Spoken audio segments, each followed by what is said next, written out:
My name is Mapule Masulo.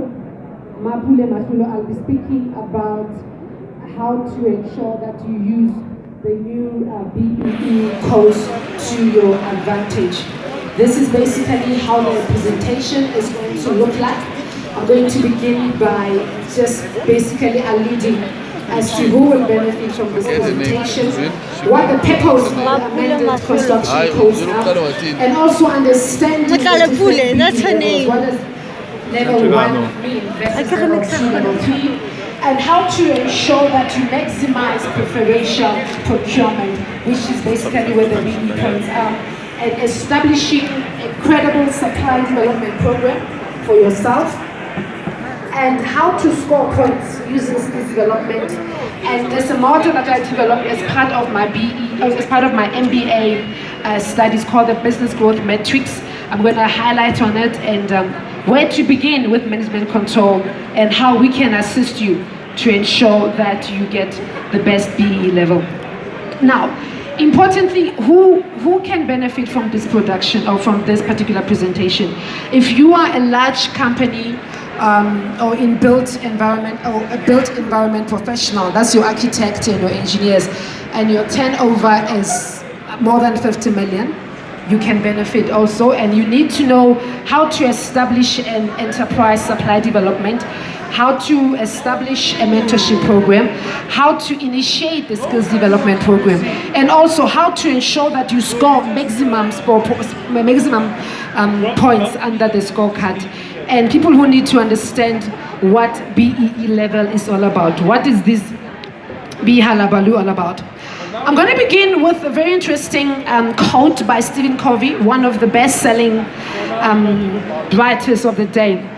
In his book that says The 7 Habits of Highly Effective People, one of the highlights of that particular book, it says, number 5, seek first to understand and then to be understood. Hence, I'm going to begin this particular presentation by highlighting what is the purpose of this BEE. Why did government initiate this BEE? Why BEE in the first place? We need to understand that the reason why this is so is to increase the capacity of black professionals, contractors, workers, and community, leading to increased productivity. There's a study that was done which showed that once capacity has been increased, productivity also increased. So BEE is forcing companies to ensure that we increase capacity of our black professionals and so forth, and to ensure that we have more blacks, more women owning and managing the construction sector. How do we ensure that there's transformation in the construction sector? How do we ensure that we've got more black women, youth, being trained with learnerships, your apprenticeship and so forth? So how do we ensure that we push companies to do that? And you know, when I was going around speaking to some of my colleagues here, I asked them, are you guys locally, are you producing your products locally? Yes, most of the companies here are companies that are proudly South African. The things that you see here at this expo are by companies that produce them locally. So which is what BEE is about, ensuring that we buy things locally and not just look at importing our raw material. And so that is what BEE is trying to understand. Okay, I'm going to just, this is very, very important. Some of you might know it, but it may look very basic. What do the BEE levels mean? When I ask you what is your level and you say you are level 6 or level 2 or level 1, what does that mean? You know, in the table that I've presented here, I have juxtaposed it against a matric certificate. Okay, so say if you are a level 8, for example, you are equivalent to someone that scored an E in their matric qualification, which is good, right? An E is not so bad. E is a pass. The number of points that you need to get a B level 8 is 40 to 54 points, which is very, very good. 40 points is extremely excellent. Level 7 means you scored a D. Not bad. It's a good start, especially if you're starting, which is equivalent to 55 to 69 points. So it goes. The best level, if you can look, is level 4. You agree? Level 4 says you have 100% BEE recognition level, and your number of points is 80 to 89. So I'm saying companies just you don't have to get a level 1. A level 1 is A triple plus. You know, you are an overachiever, you know, so a level 4, to tell you the truth, is extremely good enough. Now, what do those BEE recognition level mean? You know, 135%. It means if I'm buying from you and you are a level 1, if I was spending 1,000 on you, my 1,000 is equivalent to 1,350. If you are level 8 and I'm buying from you, because you are 10%, my 1,000 is equivalent to 100. You know, it's very important to understand those when we come to procurement, because procurement is basically what BEE is about. Now, there are 5 elements of the BEE scorecard. There's a guy, I'm not sure if he's here, and he said that his turnover is 918 million. And I asked him, what is a B level? He said it's a B level 1. And I asked him, the right place this place? He says no. So I said, once you reach 50 million and above, even if you're a black guy, you still have to score those points. So the moment you hit 50 million, it doesn't matter whether you're black, your company is black or white. These are the BEE elements that the company needs to focus on. Okay, now which one has the highest points? Which BEE element has the highest points? Would you agree that it's preferential procurement? I'm not sure this is going to work. Preferential procurement is 34 points. Preferential procurement and supply development, it has the highest points, it's 34. So as a company that is starting to get warmed up into this BEE level, the first starting point does not necessarily have to be ownership. The starting point has to be preferential procurement and supply development program. It accounts for 34 points. I'm going to explain how to get that right. Now, the next highest point is ownership, but we can go back to that one because it's a bit difficult. But look at skills development, 21 points. And showing that the training that I spoke about takes place is 21 points. So when you do your BEE and you're starting, your first starting points need to be preferential procurement as well as skills development, which is the easiest part. You're not changing much. You're just changing where you buy your things. Now, important. There are 3 elements which are compulsory. Remember, there are 5 elements.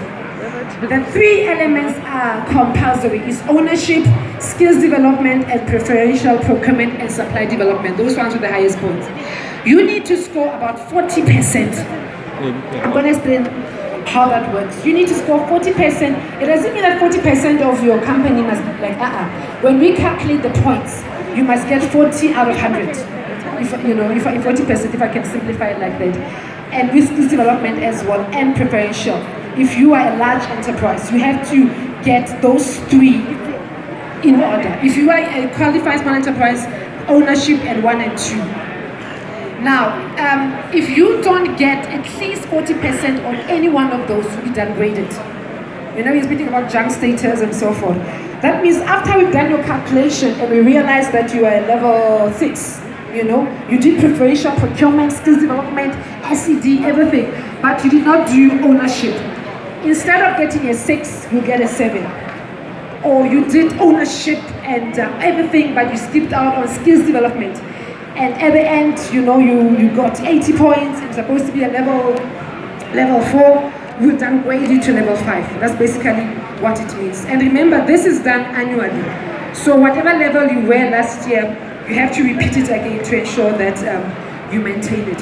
Okay, preferential procurement. I mentioned that if you're starting, start with this one. You don't have to change anything, start with this one. This is where your money is going. You know, as I was speaking to some of my colleagues here, I asked them, what is a B level? Someone is saying, I don't know, somebody else is dealing with it. Or we don't have to do that because we're an international company. The truth of the matter is, preferential procurement is one of the most important aspects for a company. Any company that is doing business has to ensure that this they get right. It has 34 points. The passing mark is 40, which is 13.6. I'm going to show you how to get that right. But before I do that, let me just get this first terminology right. Large enterprise is any company that is making a turnover of 50 million and above.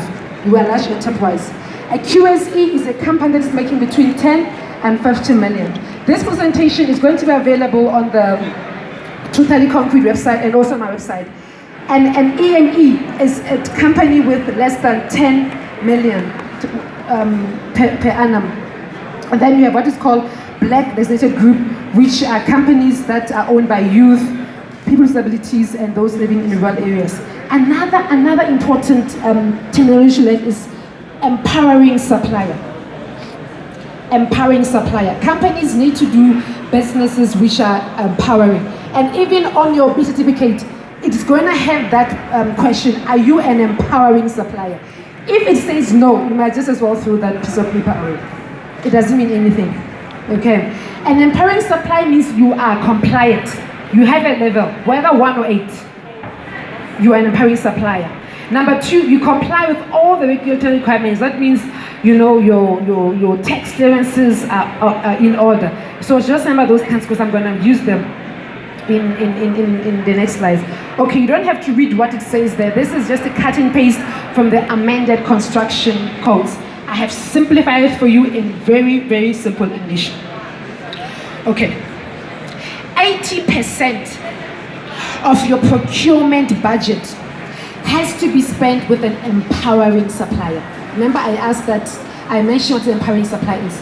80% of your procurement budget, whether you are in construction or whatever you are, prepaid meter, whatever you are, wherever you buy raw material, whatever that you buy, 80% of your entire budget on procurement must be with an empowering supplier. That person that has a BE level. Remember, this is 34 points. So if you spend 80% of your budget on an empowering supplier, you get 6 points. Now imagine if you are saying, I don't do BBEE, I'm outside. It's going to affect me because I must spend 80% of my budget on an empowering supplier. So if you are not an empowering supplier, I can't spend my money on you because it's like I'm throwing money in the drain. So this is why it's important for everybody to have a BBEE level and irrespective of what you do. So before you spend your money, I'm not sure if the finance guys are here, I think it's mainly marketing, but the finance guys, before you buy anything, before you sign our purchase order, ask the guy, please, can I please see your BBEE level? That means if I'm spending, remember I mentioned those recognition level. If you are a level 5 and I'm spending 50,000 or 50 million on you, that level 5, that money that I'm spending on you, how much is it in BE terms? Okay, so that's why if you have a BE level, proudly put it on your website. You put it on a website so that if I'm intending to do business with you and I want to know this 10 million that I'm spending on you, what is it worth in BE money, in BE rents, if I can call it that. And now important, if you are a small company or you do businesses with us small, remember the small companies are those that are doing less than 10 million, remember. They don't have to do all these mambo jumbos, ownership and so forth. If you are 10 million rent turnover per annum, you just get a affidavit from the police station. It's also available on my website. That affidavit says you are level 4, even if you are white. If you are black, you are level 1. Okay, you don't have to go through ownership and all those things. Turnover of less than 10 million, you get an affidavit at the police station. You can download it from my website. I have it. Stamp, boom, you are level 4 automatically. And my 1 rent is equivalent to 1 rent, even if you are a own company. That is very, very important to remember. Now, the other points, 15% of your procurement budget must be spent on EME. Remember the EME? Exempted micro enterprise. So out of my 80% that is spent on a company that is an empowering, 15% has to be spent on the smaller guys. The smaller guys. And then the other 15% on QSE, those ones that are between 10 and 50 million. And look at this one, 20% must be spent on companies that are black owned. 20%. And that's for 4 points. And 12% on black women owned businesses. I'm even thinking, where do I get all these black women owned businesses from and so forth? We've got a whole database of that we can assist you.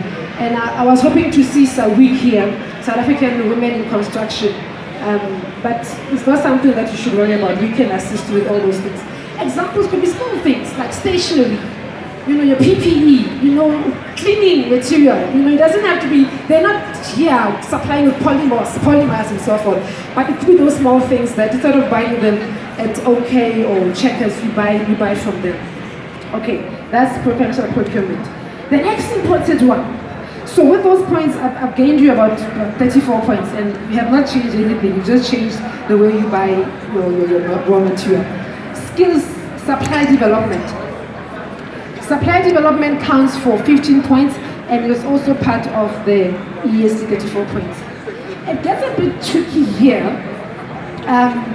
but it's not a train smash. Supply development is saying you need to have identified companies that you are going to develop to buy from you, or that you're going to buy from. Remember, you need to make sure that procurement is spent with black-owned companies, women-owned companies, but they may not be at the level yet where their quality or their standard is where you want it to be. Now, under BEE, you need to have a contractor or supply development program that gets them to that level. For example, I was speaking to one of the guys here, and he was saying to me, he was awarded a big contract, I think in one of the locations, and so he wants to get the contractors, the local contractors there to do your tiling and painting, that sort of things. But he says they don't have books, their finances are in a mess, they don't have tax clearances, they don't, the guy just knows how to tile and how to paint, So now with the supply development program, you pop out money to assist this guy to be able to be at a level where his books are in order, his systems are in order, and for that you get points.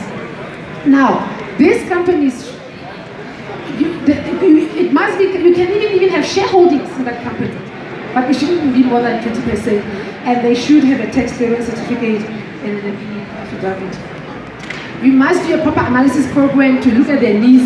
You don't just say do this, but there must be a proper needs analysis done and a plan. It's a program that you adopt and say, listen, I'm going to go with you on this journey for 2 years or 3 years. These are the needs that I identified, and this is how I'm going to help you get it. So there has to be a plan. And then in the company, you must appoint a champion.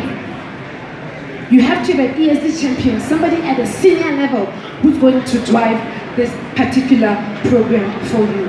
Remember what I said, seek to understand and not to be understood.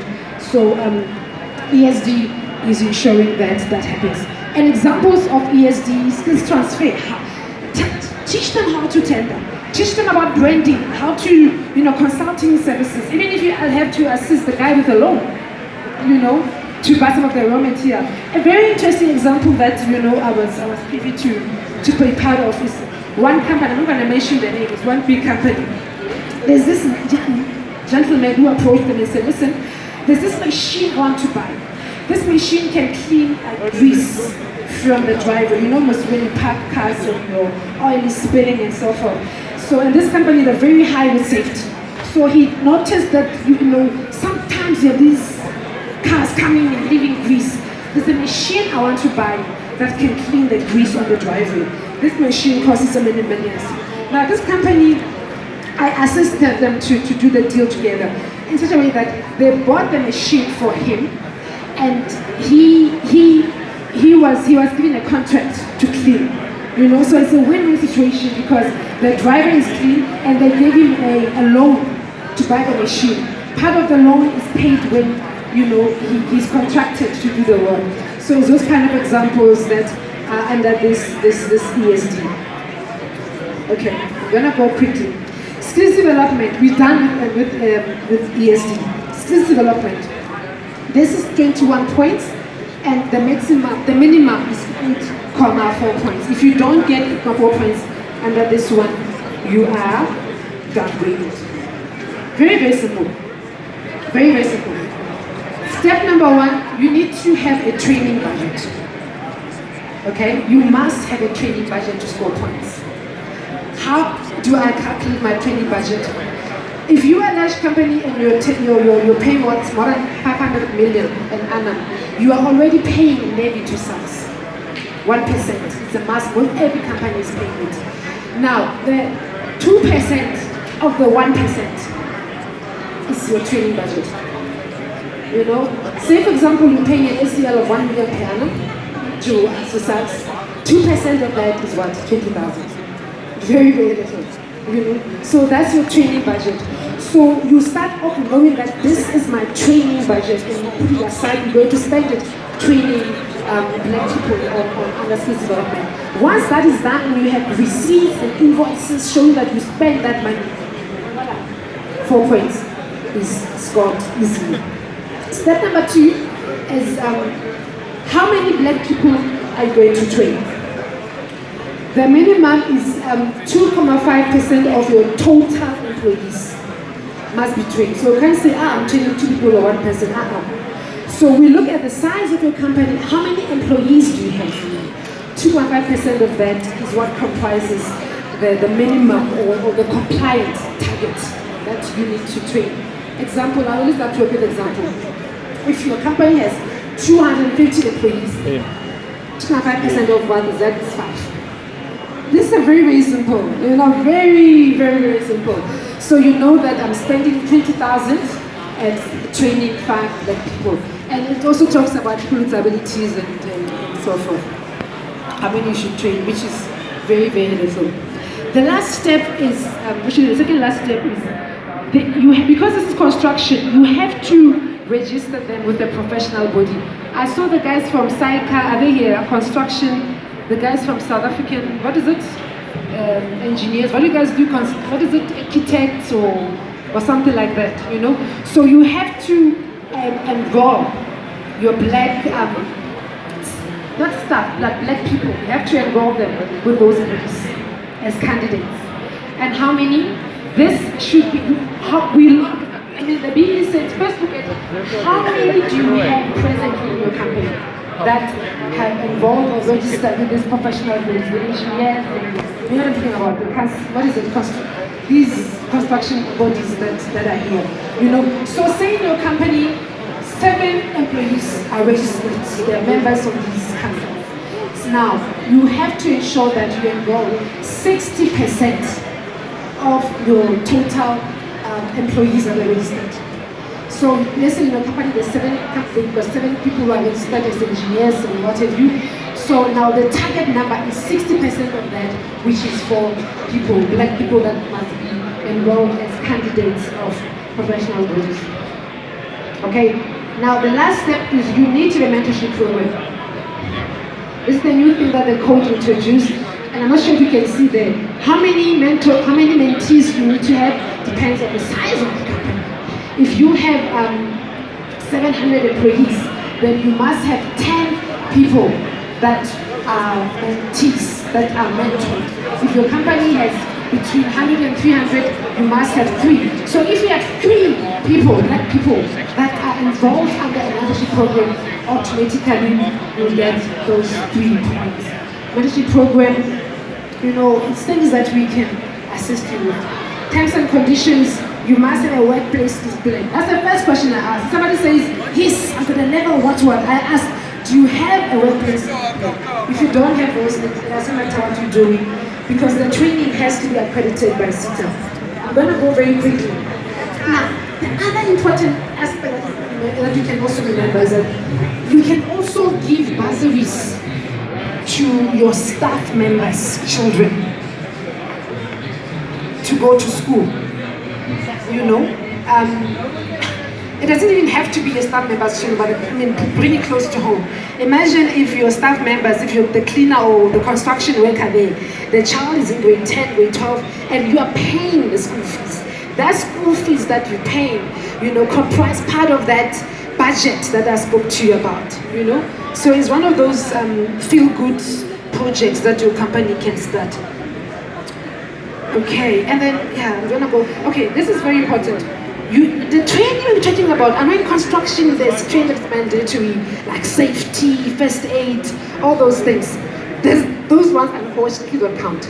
You can't say I'm sending my staff on first aid or on toolbox talk, and no. Those ones are mandatory. You have to do it anyway. So unfortunately those ones don't count under skills development. And you can't just say, come, we're going for training, and we put people in a workshop, and I've trained, so just got your friend to come and train. No, it has to be training which is accredited. The ones, the informal training of workshops, yes, you can have them, but you should not form more than 35% of your training budget. Are we still good? Am I going too fast? The pace is still fine? Are you learning something? Okay, good news. This is the good news. The good news is the black people that you are training or mentoring don't necessarily have to be employees of your company. I can imagine some companies like, there's like 2,000 of us and there's like 4 black people here, the cleaner and the gardener, and, you know. So it does not necessarily have to be employees. It can just be black people that you don't know. As long as they're black, and somebody's training them, you get the point. You know? But if at the end of the training, you absorb them, you know, you hire them, you get bonus points. But one. One bonus point, which don't count under, you know, the 21 that I mentioned, just then. So you can get 22 out of 21. Okay, now, claimable training expenses.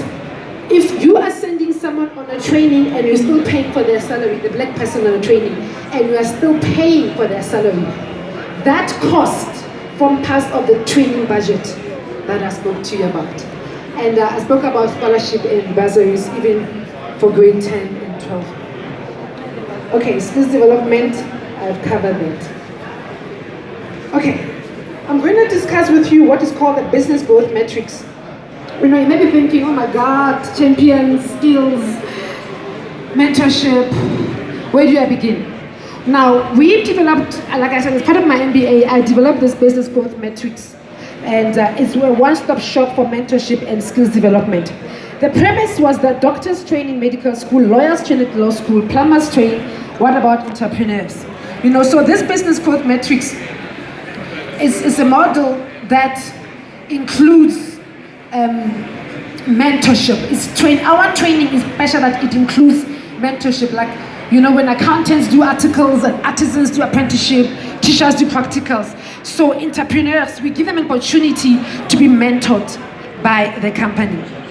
You know, I'm not going to go through it in detail for the sake of time, but it is it's an interesting, you know, thesis that I wrote.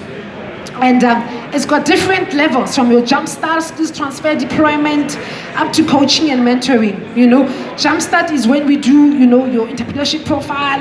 We assist them with, you know, the financial management, the human resources, all those soft skills that every contractor needs to have, or every entrepreneur needs to have. So there's just different courses that we offer them, which are accredited and with the services CETA.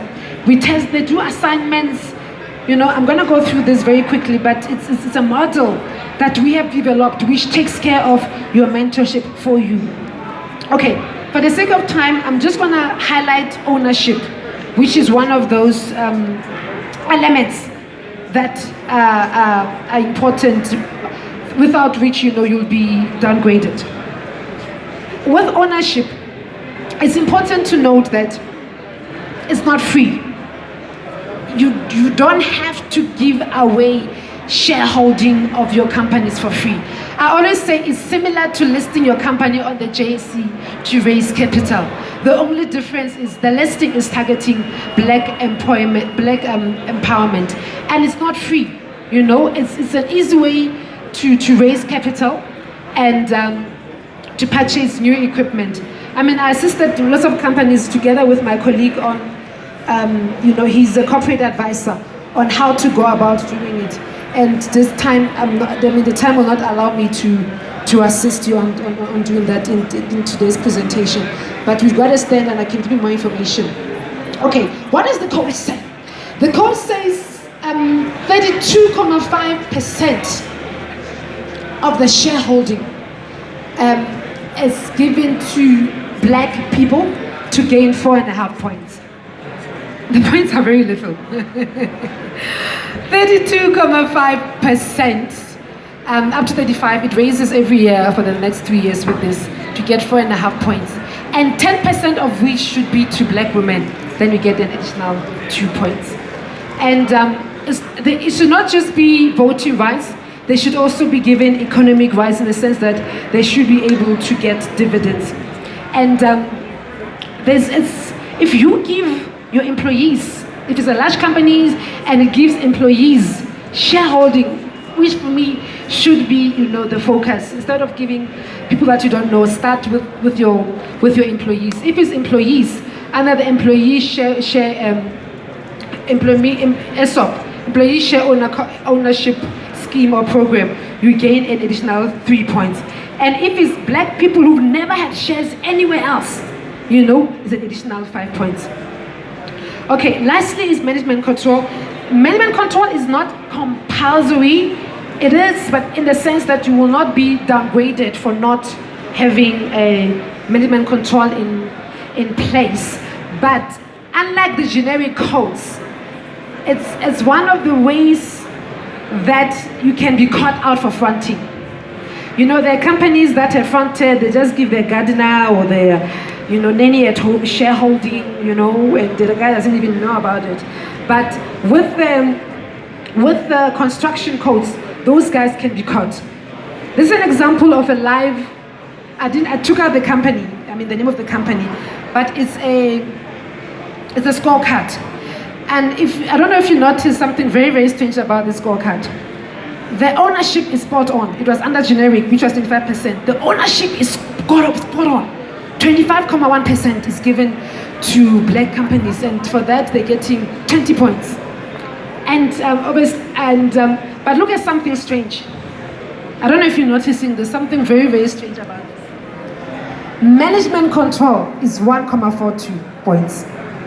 So if a quarter of the company belongs to black people, how come manager is only 1.42 points and out of 20?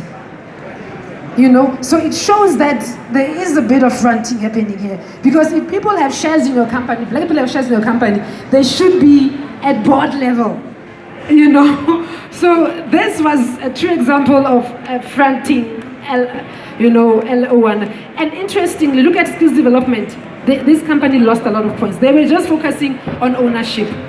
Skills development is 0.18. They didn't score any points on skills development. This was just points that they gave away. And for that, they were discounted. If you look, yes, discounting principle applied, yes. Because they did not score the minimum points under skills. They were downgraded to a level 8, I think. Yeah, level 8, 10% recognition level. So they just focused on ownership, and you got them a level 8, which is an indictment, really. Okay, this is my second last slide. What we assist with management control, we have a database. Remember, with management control, we need to have black people there from junior level at management level. We have a database of students that have passed their, construction science and so forth. That we personally mentored. I've got students that are mentoring under skills development. They work for me, they work for my company. They're straight from varsity. They're paid for by CETA. CETA, they're wonderful in sponsoring these interns. They're personally mentored by our company. They're with us for 1 year. We teach them ethics of coming to work on time, switching them from varsity to now knowing that on the 30th of April, it's not a holiday, it's a school holiday, I have to come to work, So we see ourselves as a conduit where we mentor for 1 year these graduates, and then from there, we can, recommend them to your company at the junior level where, you can employ them should you so wish. In conclusion, who are we? We are a level 1 black women-owned company. We provide BE consulting and advice to QSE and large companies. We assist you with the BE file. I've got Vanessa, and I'm going to ask her to just speak for 2 minutes. She's a BE verification agent, okay? So we do the consulting in the sense that we provide you with a file, skills program that she looks at because before she comes, you need to know what level you are at. You don't invite her and say, what level am I? No, We come in to do the file for you, you know, the skills program, enterprise, all the evidence that is required. And we know before she comes in what level you are at. You know, we plan with you that let's aim at an 8, at a 7, you know, a 6, you know, and then she comes in, she does the verification, and then she awards you with a certificate. And we offer training. Our courses are accredited with CETA on entrepreneurship, the business management I was telling you about, financial management I was telling you about, and we also develop workplace skills plan. Remember I mentioned earlier on that if you do training without a workplace skills plan, you get under 0. And we also design learnership and apprenticeships for you. I'm gonna put Venetia on the spot. Veshing, she does the verification, and she's gonna tell you what does she look at before she gives you the B certificate. Thank you. Thanks so much for that dynamic presentation. So she's asked me just to spend a few minutes telling you about how we look at things. So I run Accelerate Verification Agency. We are a SANAS accredited agency, and we would come in at the point when you need a certificate. So the 3 things I'd like to mention now that feature strongly in your application to a certificate. Number 1 is for you to understand the scorecard really, really well. There's a lot of complexity, especially in the construction sector code. So we would really, you know, I would encourage you to get to know the sector that you fall into, the category that you fall into. So are you an exempt micro enterprise, a qualifying a small enterprise, or a large enterprise? What rules apply to you, and to know those you know, intimately and to apply them. The second thing is to apply them in your financial year. So we find clients, for instance, we do a rating a client now, and we would use the Feb 2018 financials for instance. Now, the opportunity for the company to do as much as they can to get their targeted level has already passed, because we look at what did you do in the 2018 year in terms of skills, in terms of procurement, supply development, donations, and all of those things. It's only ownership and management control that's assessed at this point in time. So I think that is absolutely paramount, is for you to look at it proactively. So ideally you should be using them or yourselves, applying the requirements within this financial year, so that when we rate you after that, you know what level you're going to be. Okay, so that proactive way of looking at it is critical. And lastly, I'd like to talk about the records. The records that you keep to prove all these initiatives is what we look for. So we've got minimum requirements as a SANAS accredited agency. If we don't adhere to that, then we can lose our license. So we have to adhere to that, and obviously it's very important. A lot of you companies are going for tenders, preferential procurement, and so forth. So all of us have to apply consistent requirements. So for donations, for instance, there are 3 documents that you need to keep. It's important for you to learn that as well. So as you are doing the initiative,